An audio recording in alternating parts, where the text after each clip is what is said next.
यदि आप ठीक से भजन करते हो तो आपको कोई आकांक्षा करने की जरूरत नहीं। आगे से आगे वो जहां पहुंचाना, जो करना अपने आप करेंगे। हम वृंदावन को जानते भी नहीं थे,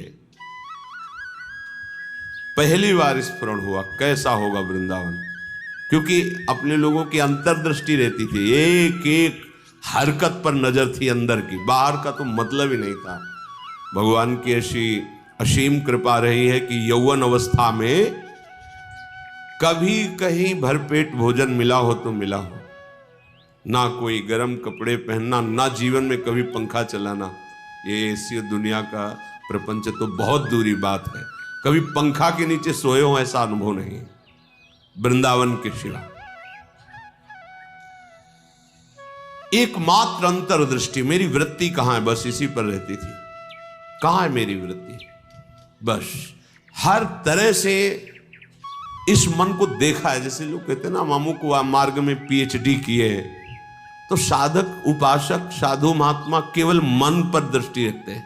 सारी पढ़ाई मन की है, इसमें और कोई बाहरी बातें नहीं है।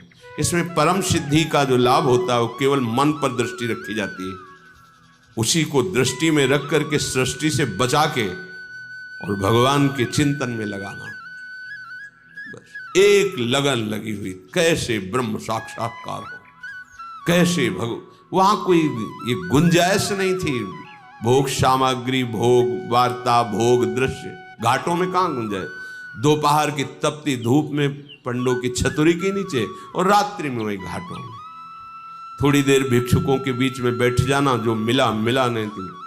हर हर महादेव, शांत एकदम। ब्रह्मचर्य और संयम का बड़ा बल होता है, कभी निराश, हताश और ऐसा नहीं कि चलने लायक नहीं, ऐसा कभी अनुभव जीवन में नहीं हुआ। आप समझिए, वो परिस्थिति अगर ना मिलती तो शायद है कि वो अनुभव भी ना होता। जो अनुभव,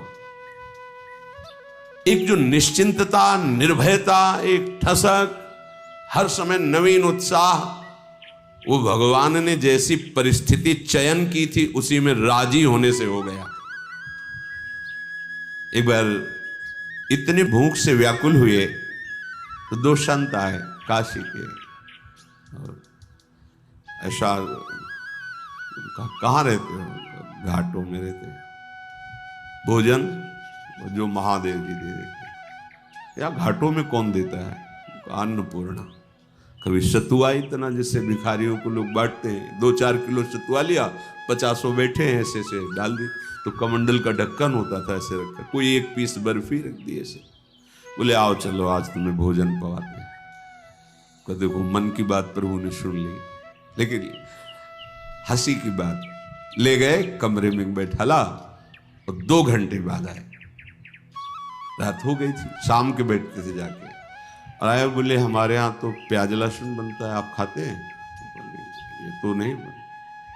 महादेव, हाँ निकले, खूब हंसे कि ए मन, देखा तेरी चालबाजी नहीं चली, नहीं चली, नियम लिया था कहीं नहीं जाएंगे, पर इतनी व्यवस्था हम अपनी तरफ से ले गए, और देखा तुम्हें उत्तर दिया महादेव, चल आज के बाद कोई बुलाए भी तो नहीं जाला है। जथा लाभ संतोष सदा का, ये बहुत बड़ी उपलब्धि का मार्ग है। चाहे गृहस्थ हो चाहे विरक्त हो, जैसी परिस्थिति प्रभु ने दी है, सच्ची मानिए तुम्हारे कल्याण के लिए वैसी परिस्थिति आवश्यक है। आप कह सकते हो बड़ा घर में प्रतिकूलता रहती, जरूरी है प्रतिकूलता। भगवत प्राप्ति के लिए जो तुम्हें प्रतिकूलता मिली जरूरी है, बड़े बड़े सिद्ध भक्तों को मिली है। आप तो अभी भक्ति के मार्ग में कदम रखना चाहते हैं, और जो भक्ति के सुभट हैं उनके साथ भारी से भारी प्रतिकूलता हुई। हम प्रतिकूलता का निरादर न करें, वो भगवत कृपा है जो मुझे दलदल से निकाल रही है। सबका स्वरूप सामने आ रहा है। रहीमन विपदा हो भली, जो थोड़े दिन होए, हित अनहित या जगत में जान परे सब कोई। तो अद्याहारेपि यादृच्छिक उर्गुणवा नप्य हो समृतात्मा। जब आपको जैसी परिस्थिति में रखा गया उसके बदलने के लिए आप दिखावा न कर दें, दिखावा होता है। ब्रह्मबोध प्राप्त करने के लिए एक महापुरुष मिले थे। उन्होंने कहा था कि अपने गुणों को प्रकाशित ना करे, मौन का आश्रय ले और ऐसे जैसे कोई विक्षिप्त हो ऐसे रहे, फिर उसकी जो यथालाभ व्यवस्था होती उसमें रहे तो उसे बहुत जल्दी ब्रह्मबोध प्राप्त हो जाता है। अपने गुणों को प्रकाशित करके, अपनी महिमा को प्रकाशित करके उसका उपभोग करने लगे तो फिर वो स्थिति से गिर जाता है, वो उस चरम अवस्था को प्राप्त नहीं होता। गंगा किनारे एक से एक महापुरुष, एक से एक दिव्य अनुभवी महापुरुष। यहां कह रहे उर्गुण वानप्य हो समृतात्मा।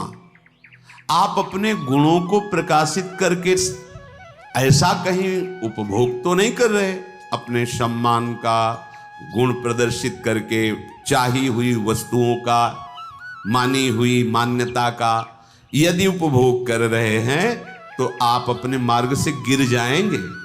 आपको गुण प्रदर्शन नहीं करना।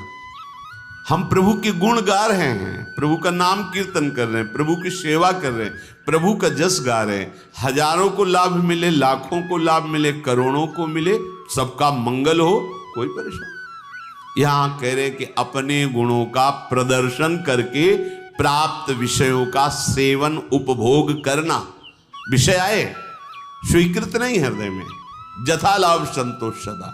महलों में रखो चाहे झोपड़ी में वास दो, कोई प्रश्न नहीं है। चित्त का समाधान हो चुका है, अब कोई परेशानी नहीं है, कोई खुशी नहीं है, कोई दुख नहीं है। बहुत उत्तम स्थिति का वर्णन कर रहे हैं उपासक की। श्रीमद वृंदावनेस्मिन सतत मठ सखे सर्वतो मुक्त संगा। ये अमृतमय वचन। वृंदावन में तुम्हारा आगमन हुआ, वृंदावन का आश्रय लिया, वृंदावन का वास, तो यहां किसी का संग मत करना। कह रहे हैं सखे सर्वतो मुक्त संगा। सर्व संग और संत संग इस सर्व में नहीं आता। जो भगवत अनुराग में रंगे हुए महापुरुष हैं, तो भगवत प्राप्त संतों ने भी ऐसी आकांक्षा की कि मुझे ऐसे प्रेमी महाभागवतों का संग मिले, क्योंकि बिना उनकी चरण धूल में बैठे, उनकी चरण धूल से अभिषिक्त हुए ना तत्वबोध होता है ना भगवत प्रेम होता है। तो संतों का संग ही सर्व संग का त्याग कराता है। इसीलिए श्री भगवान ने अपनी प्रसन्नता, अपनी प्राप्ति के उपाय का जब वर्णन किया तो कह रहे व्रतान यज्ञ छंदांस तीर्था नियमा यमाह यथा वरुंधित सत्संगा सर्व संगोपहो हिमाम।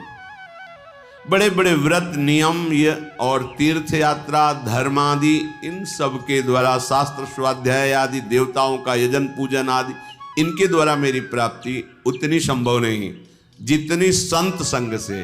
क्योंकि संत संग क्या करता? सर्व संगोपहो माम, सर्व संगों का त्याग करा देता है। जो आसक्ति संसार में, विषयों में, व्यक्तियों में, वही आसक्ति यदि संत महात्मा में हो जाए तो मोक्ष का खुला हुआ द्वार शास्त्रों में पाया गया। तो यहां जो सखे सर्वतो मुक्त संगा, उसका भाव है जो प्रभु से विमुख जन है उनसे हमारा परिचय भी नहीं होना चाहिए। वृंदावन ऐसे रहे मनो चिन्हारो नहीं, हम नहीं पहचानते किसी को।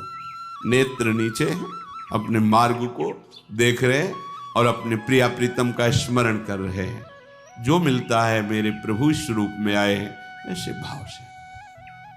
कहीं कोई सांसारिक भाव, सांसारिक संबंध नहीं। सांसारिक प्रपंच को स्वीकार करने वाला उपासक उपासना में आगे बढ़ नहीं सकता।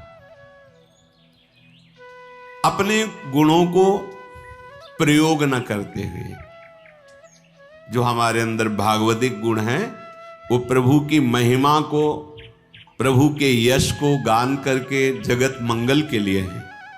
अपने में विशेषता का भाव आ जाना पतन का लक्षण है। मैं इनसे विशेष हूं, विशिष्ट हूं, मैं महान हूं, ऐसी बात मलिन अंतःकरण में आती है, निर्मल अंतःकरण में नहीं। जितना अंतःकरण निर्मल होता जाएगा उतने ही ये भाव खत्म होता चला जाएगा। और जिसका संपूर्ण अंतःकरण निर्मल हो जाता है उसके हृदय में ये बात आ जाती है कि मैं चराचर जगत का सेवक हूं। सो अनन्य गति जाके असमत न टरे हनुमंत, मैं सेवक और सचराचर रूप स्वामी भगवंत। ये सबसे बड़ी बात आ गई। तो सीधा वृंदावन का आश्रय, वृंदावन का वास, किसी से कोई परिचय नहीं।